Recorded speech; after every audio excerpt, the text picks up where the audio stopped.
Good morning, everyone, and welcome to When Culture Gets Culty. I am so excited for today's conversation. I'm Allison DeFlorio, and equally excited to have with me Elena Van Kirk, principal here at Exude. And really, it was Elena's brainchild to do this webinar series. I'll call it a series. There are two parts to this, but it all started as a conversation, Elena, a couple of months ago, when Elena had done some research around the tactics and techniques used by cults to indoctrinate followers, attract followers. And at the same time, she's thinking about the work that she does with our clients around processes and structures on how to attract and retain talent. And then you add into this mix the evolution of the changing relationship between the employer-employee relationship and the blending lines between work and life. And we just thought, this begs a conversation that we need to share with people. So we appreciate all of you tuning in and joining us in this conversation. A couple of housekeeping tips for today's presentation. This is being recorded, so your phones will be on mute. However, your questions are important to us. So as you have them, please feel free to type them in and we will do our best to get to those questions. And certainly, if we aren't able to address questions you may have, both Elaine and I are available after this session. We will be sending out a link to the recording post this session. And part two, which will share a sneak peek of what we'll be covering in part two, will be taking place in the next 30 or 60 days. So we'll let you know when that takes place. So before we get started, I want to welcome back those of you that have attended previous Exude Human Capital webinars, and welcome to those of you who are joining us for the first time. If you are joining us for the first time, I want to share a little bit about Exude Human Capital. We are a Philadelphia-based consulting firm with areas of expertise in human resources, in diversity, equity, inclusion, belongingness, and leadership development. And we really look at our work through the intersection of the three of those, as we believe that all of those are key drivers of your talent strategy. And again, I'm so excited to have with me Elena Van Kirk. Elena, do you want to share a little bit about your background? Sure. Thanks, Allison. Good morning, everyone. I'm Elena Van Kirk, principal here at Exude Human Capital. I have been in the HR space for almost 15 years, but my degree is in psychology. And so I've always been very interested in the dynamics of human behavior, and how this shows up in a lot of the work that we do with clients related to managing performance, the employee experience, talent development, and building inclusive cultures. So as Allison mentioned a couple of months ago, I came across some of the ideas and structures and research that we'll share with you today. And I think there's a lot of comparison to be drawn to some of the things that we're doing in the professional world. So really excited to share this conversation with you all. Great. And I think it's fair to say, and correct me if I'm wrong, Elena, that we are not here to suggest that the culture in your organization is culty. What we are here to perhaps share with you is ways of thinking about your culture, perhaps a little bit differently, given what has changed so dramatically over the last few years, and really making sure that you are making the necessary adjustments, as we do in cultures around the world, to be relevant to today's workplace. So we're going to talk a little bit about culture. We're going to talk about this concept of fear versus trust, and how there's a very fine line at times there. We're going to talk about recruiting into your culture, and thinking about how you bring people in. What messages are you sharing with them intentionally or unintentionally as they join you? As Elena alluded to, we're going to talk about identifying structures of control. And then lastly, leave you with some specific steps to deprogram your culture. Okay. So, a little context setting for the conversation. It's fair to say that there's been some shifts in the workplace. Certainly, when we talk about culture, we speak about it.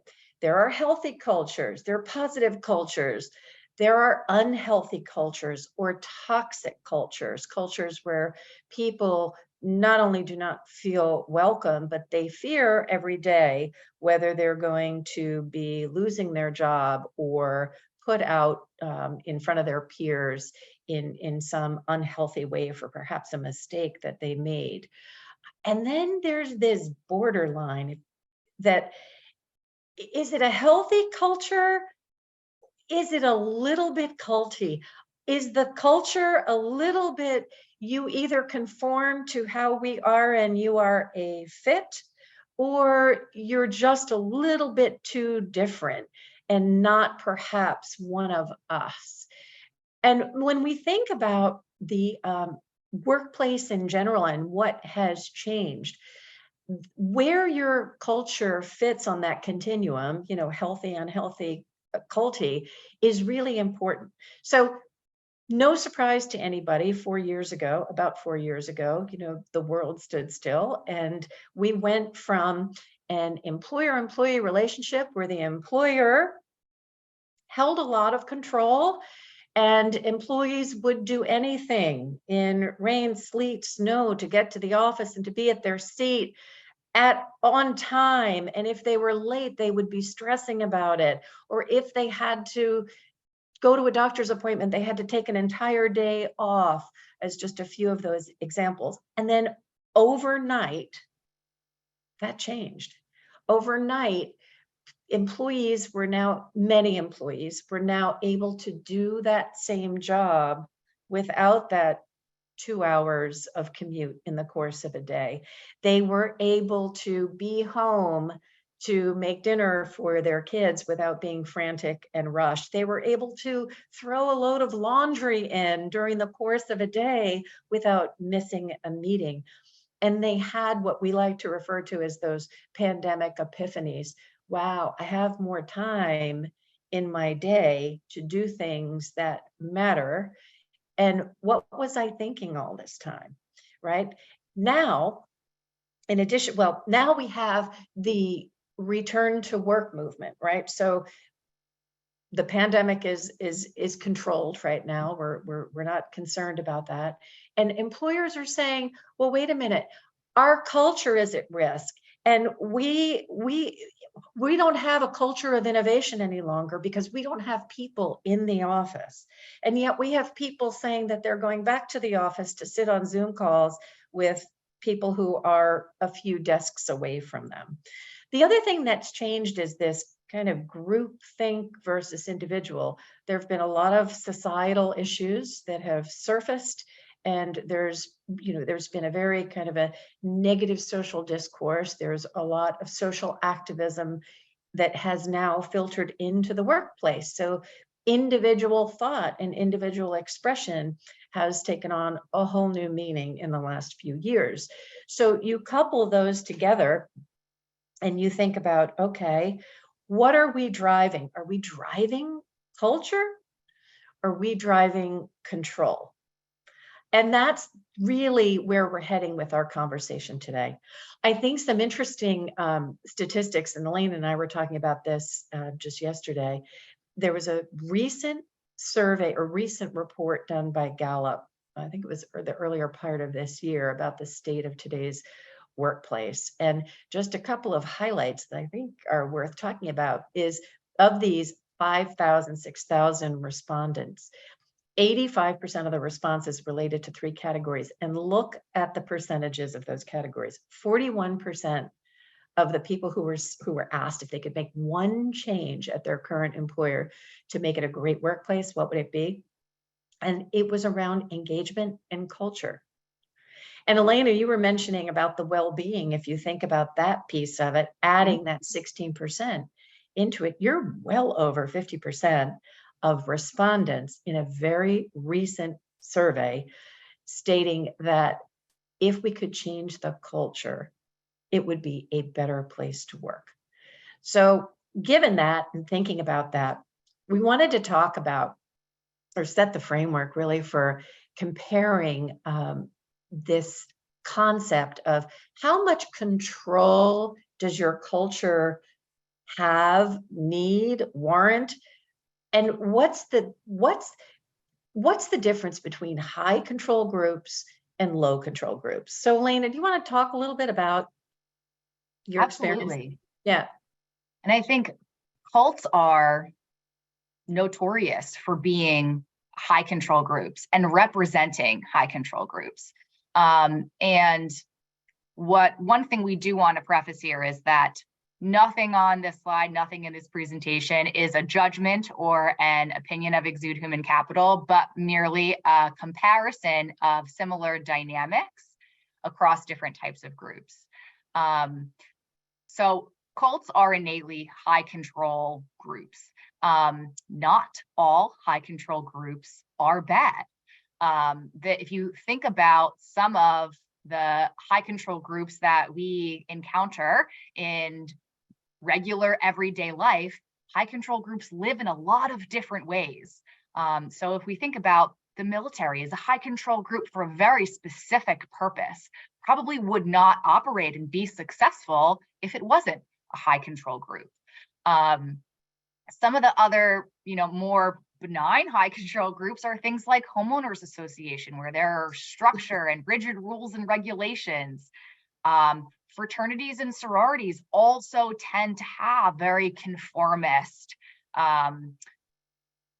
structures and regulations and expectations for their members. And that's also how they get new members, right? Come be like us, join us. And multi-level marketing organizations have their own facets of control. There are just similarities between high control groups that are different than what we see in low control groups. So sports teams tend to be lower control groups. Think about the difference with a startup. An entrepreneurial organization, startup organizations tend to have far more autonomy and flexibility, not only in how they do the work, but also how they relate to each other. Small professional groups, think small pockets of attorneys or engineers or architects, tend to have more autonomy in how they work with clients, maybe how they bring in business and how they relate to each other as an organization. Elena, I think it's interesting too, and I'm sure you've seen this in your work with clients. Take the startup, think about the tech giants in today's world. They were startups at one time with less control and allowing for innovation, and that was the sell to attracting talent. As they got larger, they had to start putting in more controls. And now you start seeing the Googles of the world and some of the other tech giants that are asking people to return to work. And they're getting more pushback from that very same group that at one point had started with them with less control. We see it with professional groups, small law firms that left large law firms because of the controls. And now they're smaller groups with with less control. However, as they grow, they start putting some of those controls back in place. Mm-hmm. And what's really interesting, Allison, is that if you think about physicians who operate within a hospital setting, while there are controls in hospital settings, physicians also tend to have a decent amount of autonomy in how they treat their patients. And in some cases, the hours that they hold and things like that. Schools, I think, also tend to be a place where there is a decent amount of flexibility and autonomy for teachers and educators in how I craft my lesson plans, and how I run my classroom as an educator. And so in those two independent settings, we tend to see less control. Again, these are broad generalizations. But Allison, you had shared with me a really interesting perspective that if you put those two together and think of medical students, right, who are in the education world, but also in the medical world, med students, that population really tends to exist in a relatively high control environment where the expectations for them are very high, and there's a lot of pressure to perform, behave, and think and tolerate that environment in a very specific way. And that's an interesting term, tolerate.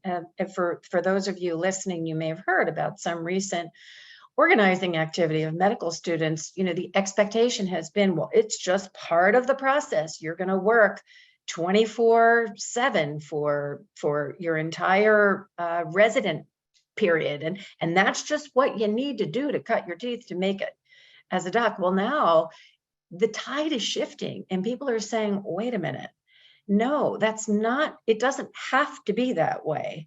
And schools are going to be thinking about, hospitals are going to be thinking about, so how much of that really is relevant to the learning process and how much of that might need to be adjusted in order to make it a culture that's going to continue to attract talent into their environment. Absolutely. I think one of the biggest overarching differences between the groups on the left and the groups on the right is the autonomy that there is to decision making, as well as, how I, in the professional world, go about doing my job and managing my own responsibilities. So if you think about what does this really come down to in how much control are we placing on our employees versus how much autonomy are we enabling them to have? That balancing act is really all about control. And control in the professional world really comes down to that difference between fear versus trust. Do we trust them to make the decisions that we want to make and that will get us the outcomes that we're looking for? Or are we fearful that they won't, in which case we feel like we need to prescribe what those behaviors and decisions should look like? And I think that's where it's been, it's so interesting to see the shift over the last few years. There were a number of employers at the outset of the pandemic that were believers that as soon as we are able, we will bring everybody back into the office. And when I asked leaders about that, a lot of it came down to a fear that people weren't going to be doing what I wanted them to do, what the leader wanted them to do. Over time, some leaders experienced increased productivity, or that reduced that fear, saying, okay, well, if we ensure that we're setting the right expectations and holding people accountable, it doesn't really matter where that work is done.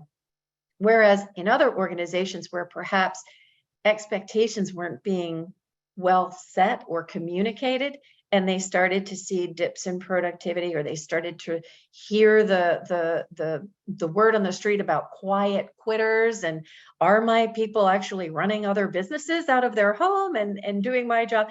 The fear returned and the trust levels went down, and you started to see people bring people back. But what research is showing is that employers really aren't as in touch with what employees want or need. And that probably, Alina, correct me if I'm wrong, is best seen in some of the recruiting practices that we're seeing. Absolutely. And so we are still seeing organizations who are recruiting for culture fit, and recruiting to identify candidates and new hires who are similar to other people themselves, maybe as hiring leaders, people who are more likely to conform to the way that they are prescribing work in the work environment. And a lot of this really comes from the place that if I hire for this specific criteria, right, this culture fit, you are, one, going to be more likely to conform to our environment. But that's important because then I would expect you to behave in a way that will give me the predicted outcomes I'm expecting. A lot of this is really about predicted success. Employers have, to some extent, preemptively decided what needs to be done to get this outcome that we're looking for. And we do see this a lot in larger, or think about, public organizations where there are defined, growth or performance expectations. And so it is the job of some people in those organizations to almost reverse engineer the equation for how do we get this outcome. And the more that we are predictive, the more that we are looking for patterns, those patterns then tend to show up in the very beginning in how we're recruiting. And so we are recruiting for people who are similarly going to come in and do what we want to do the way we want them to do it. And anybody who is going to have a challenge in conforming and behaving that way is going to potentially, risk our outcome. And so we might be less interested in that candidate. And so recruiting for culture fit does truly limit who you're bringing into your organization from a diversity perspective, from a growth perspective. And so we are really encouraging our clients to make the shift to culture add in looking at who do we have here in our organization? What are they bringing to the table? And do we have a qualified candidate who would add something different, who has unique experience, unique perspective, who thinks outside the box, who thinks and behaves in a way that is different than we are already doing. And so in recruiting and hiring for culture add, we then are able to really bring in that diversity and experience in industry and perspective, and we get innovation, we get new ideas, and we then are able to shape our culture around everyone who's a participant, as opposed to shaping the participants to fit the culture. Yeah, well said. I think that that's such an important piece of thinking about your organization today. And so, Elena, I know I don't know if I knew you had a psychology background until today, actually, that you shared that. But I know that you have shared with me the BITE model, and I think that that's really fascinating as it relates to the workplace today. So I'd love for you to walk through it and share a bit about the different components of the BITE model. Absolutely. So I came across the BITE model a couple of months ago, Stephen Hassan's BITE model, which is designed based on research by Robert Lifton. And the BITE model really describes 4 specific methods that cults use to maintain control over their people, their followers. And once this was introduced to me, the first thing I thought of was, there are so many applications here that apply to the professional world. And so the BITE model stands for efforts to control behavior, information, thoughts, and emotions. And so Allison and I want to take you through each of these 4 structures of control. And we're going to talk a little bit about how this does show up or can show up in the corporate world, in the professional environments that we've either been in or have supported clients through. And so the first is really controlling behavior, which is, I think, the most natural And it shows up in a lot of different ways, and not all of them are bad. We want to reiterate that. But in creating awareness to what are some of the dynamics of our organization and the outcomes that we would be looking for. So, organizations that do have structures of control that are to control behavior, some of what that looks like is really rigid rules and regulations. And so in some organizations, this is appropriate, but in other organizations, it may not need to be as extensive as it is. So do I have to be here in this place at this time, look this way, act this way, sit in this place, operate under these regulations, under all of this prescribed structure?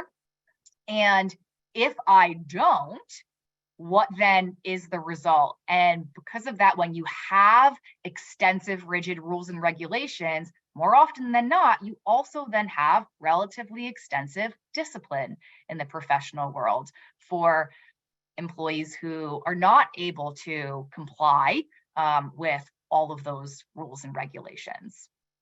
Elena, what comes to mind when I think of this is all of the times that we have looked at handbooks in organizations. And you look at a handbook, and some handbooks read as a list of punitive actions that will be taken if you breach any of these rules. Whereas others, and let me preface it, that can be appropriate in certain organizations. You work in a nuclear power plant or in the military. Yes, there are going to be very specific safety rules, regulations for which there are consequences if you don't abide by, because it could be life-threatening, right? But then you have the handbooks that have a tone that read much, I don't want to call it a softer tone, but a more relatable tone, that these are more guidelines and expectations to work within. And I think if I think about a new hire coming into an organization and reading one versus the other, that may set a different tone for their experience. Absolutely. I think there is a line between a handbook being informational and coming off as, punitive or threatening in a sense. And so the tone is really important. The flip side of this is that you'll see this a lot in, I think, sales cultures, is the high use of rewards. So, not only do sales professionals tend to be well compensated for hitting targets, but in a lot of sales cultures, there are micro rewards. So there are contests, and you can win this and you can win that, and there are prizes and awards and titles that are all an effort to control micro behavior to get that macro result. We've said, okay, if you can have this many touches, or if you can get this many appointments in this week or this month, you're going to get all of these micro awards, and we are anticipating, right? Our expected outcome is that micro behavior will ultimately lead to closed sales to hit your macro number. But if we take a step back from that, again, that really is all about controlling so many elements of behavior in those environments. Interesting. This next piece around information, I feel like we talk about this on a regular basis, because this is often an area that creates friction in a workplace, or can really impact team dynamics. Absolutely. So the second piece of the BITE model is controlling information. And so we see this look a lot of different ways, Allison. We've talked about this a lot, but first and foremost, if we go back to the BITE model, and cult organizations do tend to limit access to information. And I think oftentimes professional organizations unintentionally do the same thing. And we see this in large organizations where communication is difficult, and to be able to get to the decision that was made to everybody who that decision may affect. But we also have seen this in small organizations where when there is maybe one decision maker, a lot of those decisions are made, behind one door in an executive's office. And there really isn't any information about either the decision that was made or the reason behind it.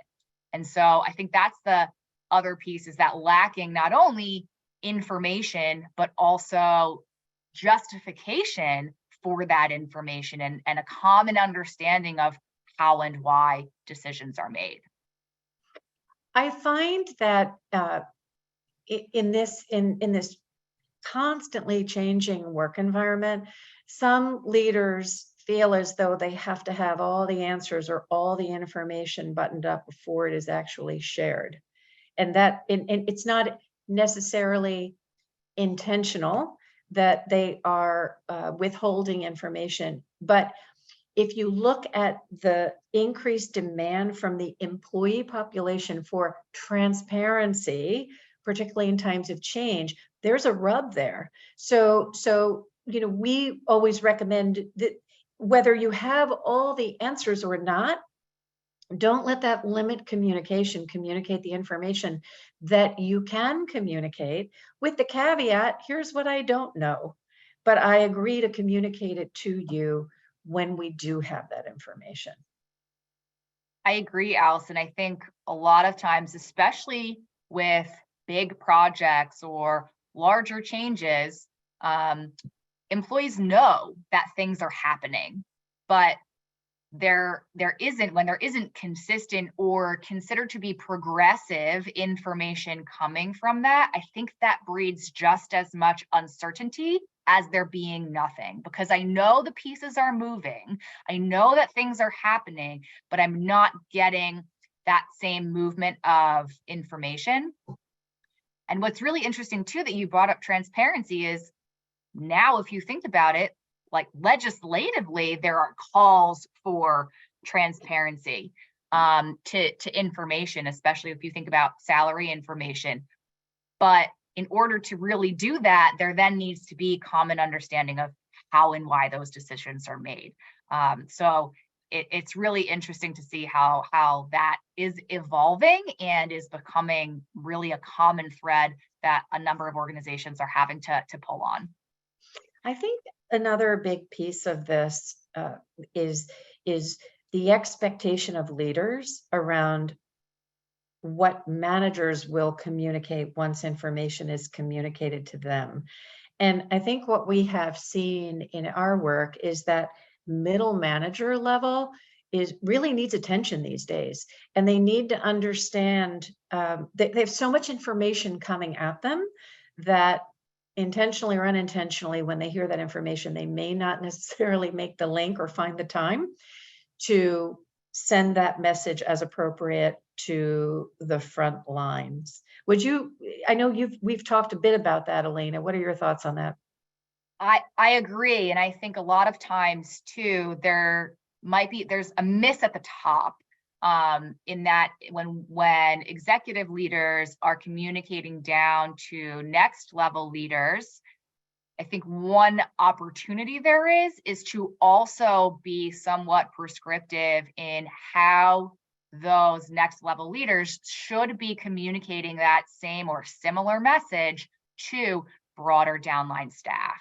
And because there's not necessarily instruction, I think those second level leaders tend to hold that information, and that's how we get either compartmentalized information or we get inconsistent messaging, because one department leader might share that with their team and another departmental leader who didn't feel empowered or comfortable sharing that same message didn't share with their team. And that inconsistency can breed, a rampant distrust across the organization, because employees talk. We know this. Mm-hmm. And we've seen that in our own work for large projects, for instance, compensation studies, right? Organizations know that pay is important to employees, so they'll do these in-depth compensation studies and then share information, but not educate managers on how to understand the findings, whatever that is, and help them be able to speak with confidence, not being an expert in compensation, but speak with confidence to the validity of the process that was used, the data that was used, or where somebody may fall. And it can create unintended outcomes that can take your best intentions of trying to make sure that you are paying competitively, and because it wasn't communicated effectively, it could have disastrous implications. As we all know, the old adage, people make, in the absence of information, people make up their own. And that's the risk that you run if you're controlling too much information and not being transparent, knowing there's a degree, right? There are varying degrees of transparency, but transparent in sharing information. Absolutely. So the third piece of the BITE model is really controlling thoughts. And I'm sure, you're thinking, how does this have application in the professional world? But controlling thoughts really generally refers to continuously redirecting an employee's perspective. And the best example of that is thought terminating cliches, which, if you're not familiar with the concept of thought terminating cliches, trust me when I tell you, you will see them and hear them everywhere and now identify them as thought terminating cliches. But their intent is to redirect perspective and really to reduce critical thinking. And so some of the ones that we hear, and we've all been guilty of saying unintentionally or with positive intent even, one of my favorites is, it's all about balance, in which, in response to somebody sharing a concern or a frustration, what we've done is put the onus back on that person, that it is their responsibility to rebalance their workload or manage effectively, and any strain or struggle they're going through is really of their own creation and their own responsibility to solve. I think another one that really that gets me is that, try to look on the bright side. It's that positivity, which is well intended, but if it's in response to, again, a concern or something like that, it really is, it's that redirection. And so what we're unintentionally doing is stopping that employees from sharing or from asking a question, or really starting maybe questioning a decision or a process, and really redirecting them back to themselves, as opposed to continuing to introduce a new or a challenged idea to the status quo. And I think it's important to note here, we're not suggesting that positivity, having a positive outlook on things is a bad or culty type of behavior. But if someone's response to a thought that may be contrary or challenging to your current way of thinking is immediately a go-to cliche, then that creates that dismissive, I don't really want to hear what you're thinking. Whereas you could respond with things like, tell me more, or that's interesting, tell me more about your thinking behind that. And so it's that fine line. I think it's not just because you say this, it's when you say it, the context in which you do that, and whether or not it is encouraging someone to bring forth that challenge to an idea that may create a maybe the golden nugget in solving for something, or not, helping shift thought around a process or a policy that may really need some tweaking, versus just being dismissive.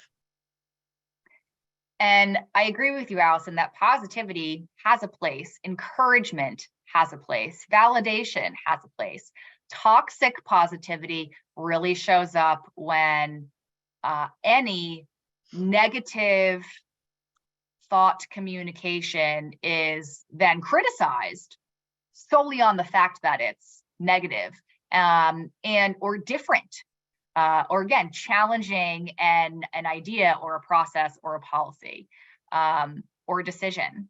I think is a great example in the corporate world. So if I'm questioning a decision, maybe I didn't get information, and so I'm questioning that decision. But if my questioning is automatically perceived as negative, is really when you're in that environment of toxic positivity, where there's pressure to only think and communicate in a positive way. Again, that in itself is attempting to limit any dissonance or perceived dissonance, which is often not really a healthy environment if you are looking for an environment that is inclusive and innovative. Great. And this one I find fascinating too, controlling emotions. Right, which you're also probably thinking, how does this exist in the professional or the corporate world? But I really think of this in narrowing the range of acceptable feelings is how I would define the application in the professional world. So leading an employee to feel that any failure is their fault, right? It's their responsibility. They are the ones at fault, never a result of the process or the organization. It's not that they didn't have enough support. It's not that the process that was in place took too long, there was too much red tape, but really that it is their fault. They are the ones who are the failure, and they are the ones who are solely and singularly responsible for the negative outcome. I have seen that, I have experienced that, and I really think that is a classic way that some organizations, unfortunately, do make efforts to, again, narrow that range of acceptable feelings, where it relieves the organization of responsibility to that employee and alleviates the organization from being painted in a negative light. I think where we're seeing this show up right now, real time, is in the request to return to the workplace and the real emotions that people are having about that change. Can you speak a little bit to that? Yeah, I think that if we go back to that idea of fear versus trust,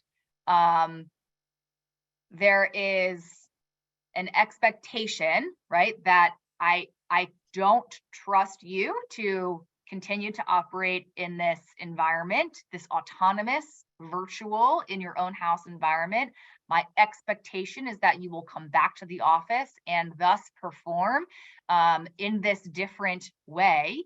And I think for employees to be able to say, well, wait a second, I am doing my job, I am performing, I am meeting your expectations, the outcomes are acceptable.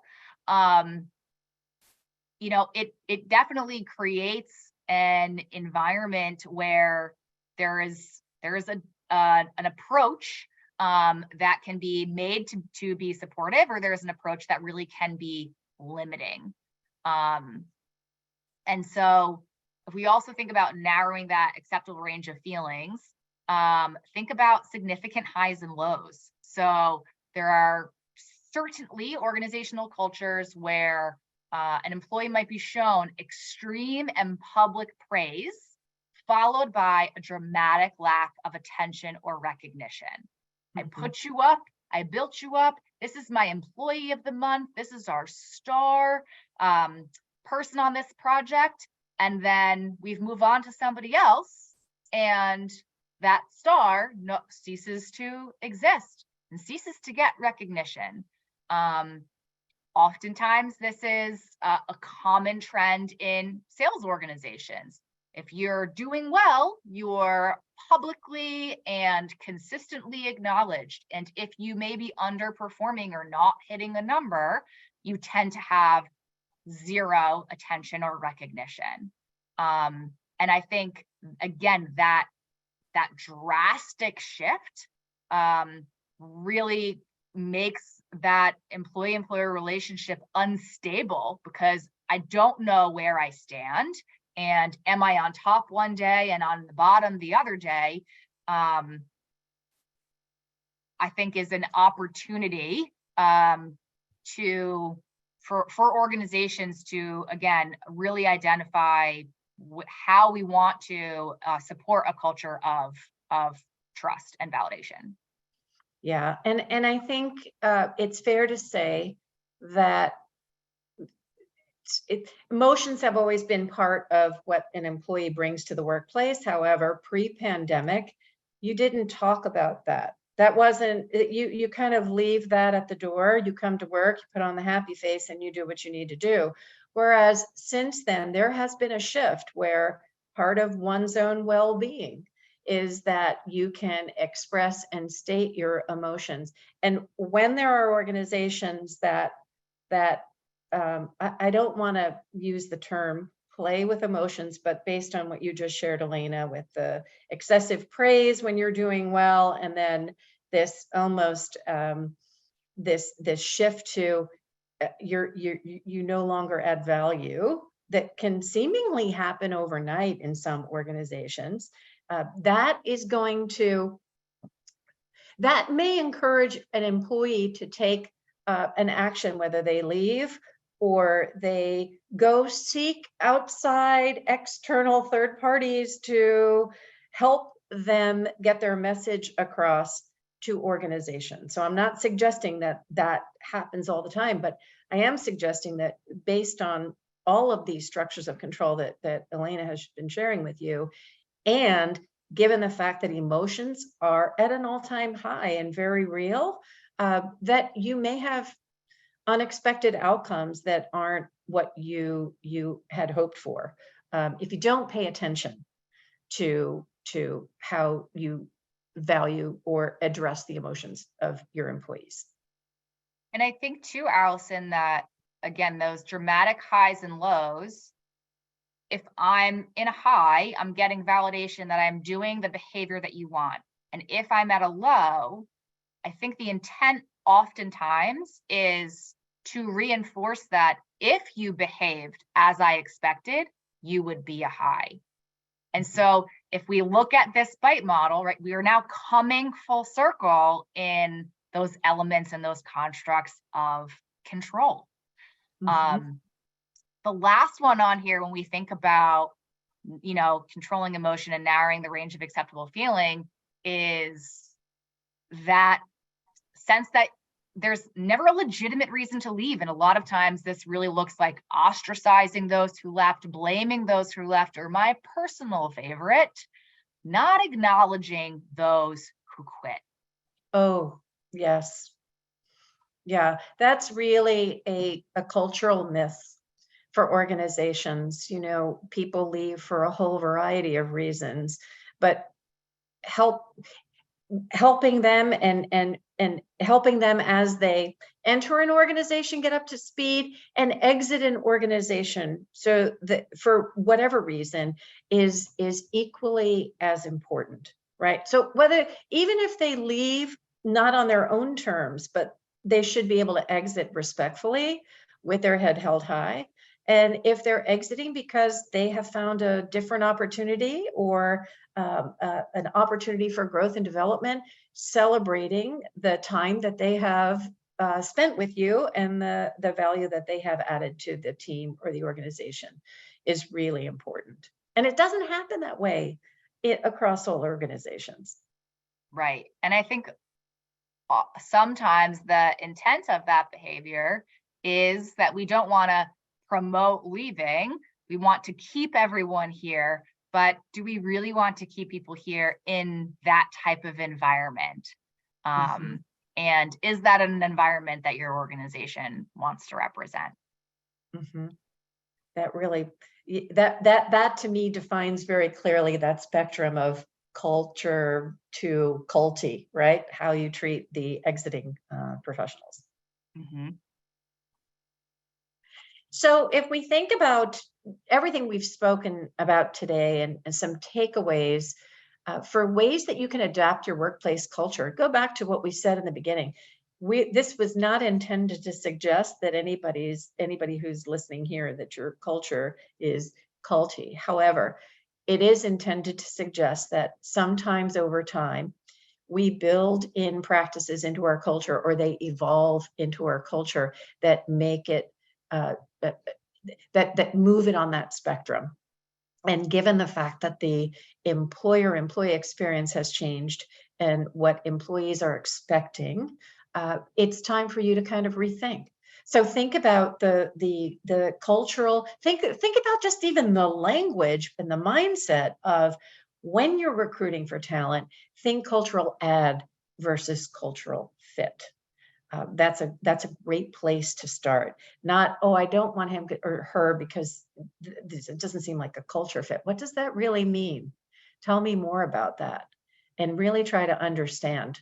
And don't close the door on opportunity to bring in new perspectives, new ideas, new experiences. And I think when it comes to behavior, where you can, embrace autonomy. I think organizations have a unique opportunity, especially in the new dynamics of the workplace, to lead with trust. Lead with trust that employees understand their expectations and will perform responsibly and make decisions, as that are authentic to the anticipated and ideal outcomes of your organization, and address where needed. But leading with trust, I think, is a great way to start. When we think about information, share whatever you can as consistently and regularly as possible. And when you can't share, which we absolutely recognize is going to happen, share why you can't, or set expectations for when you will have additional communication and what that might look like. I might add too, and you mentioned it when we were speaking about this, is make sure your managers are well trained and that the expectations around what they can share and what they should share is clearly stated. Don't make the assumption that they know exactly how to share information with confidence. Oh, that's a great point, Allison. When it comes to thoughts, we definitely want to come to the table with an open mind and make sure that we are validating what we are hearing from our employees, whether that is an idea, a concern, questioning a decision or a policy or a process, but making sure that we are being receptive and responsive to all of those things that are voiced by our staff with genuine interest, and not just saying, yes, I'll hear you out, but but truly being receptive and being genuine in those interactions. I think the other thing I would add here is that when we think about, thought control and employee perspective, making sure that a lot of organizations tend to really push to, get to buy in, to be part of the team, to live, breathe, our organization's mission. And that push might be perceived or could have downstream effects of, again, limiting an employee's perspective to your organization and your path. And that's really common to internalizing organizational doctrine, which is what cults do. And so while there's absolutely a place for, your mission and your vision and being part of the team, I think we also need to be open-minded and flexible to hearing, new ideas and letting employees decide what walking their path toward your mission or vision looks like. Mm-hmm. And lastly, from an emotional perspective, consistently supporting your employees in feeling seen, valued, and supported. So consistent recognition, making sure that they feel like they have a consistent place here, that they are seen, that they are valued, and that they have support. They can express challenges and will be supported and not, ostracized or made to feel like they are the only one that can solve their professional challenges, whether those are performance related, developmental related, or otherwise. And this is a shift in how managers were taught to manage. They weren't taught to, generally speaking, to address emotions in a healthy way. It was just kind of one of those things. No, that's not my job. It is their job. So helping them understand, how do you do that in a professional manner, and how do you respond to someone who's expressing anger or sadness or any of the emotions that they may be faced with today in a healthy, productive manner. So we hope that this serves as a foundation for you to think about your own organizations and the processes and policies and practices that you have in place, and how you might want to tweak them a bit to ensure that they stay relevant. For part 2 of this, and we will be sending out the exact date in the next week or so, we're going to go a little bit deeper and talk about, so how do you apply this to unpacking exclusively inclusive cultures? We talked a little bit today about cultural fit. Well, are we truly being inclusive if we exclude certain types of people because we don't believe that they fit within our organization? So this is going to be very interesting. We're going to talk about conformity is not inclusive, and then engagement versus participation. So we hope that leaves you with a little bit of intrigue as to where this conversation may go. And we want to thank, I want to thank Elena, first of all, for bringing this idea to the table. And we want to thank all of you for taking time out of your day to join. We hope that you found this of value. And we look forward to seeing you on the next the next episode of this When Culture Gets Culty. Thank you all. Thanks, everybody.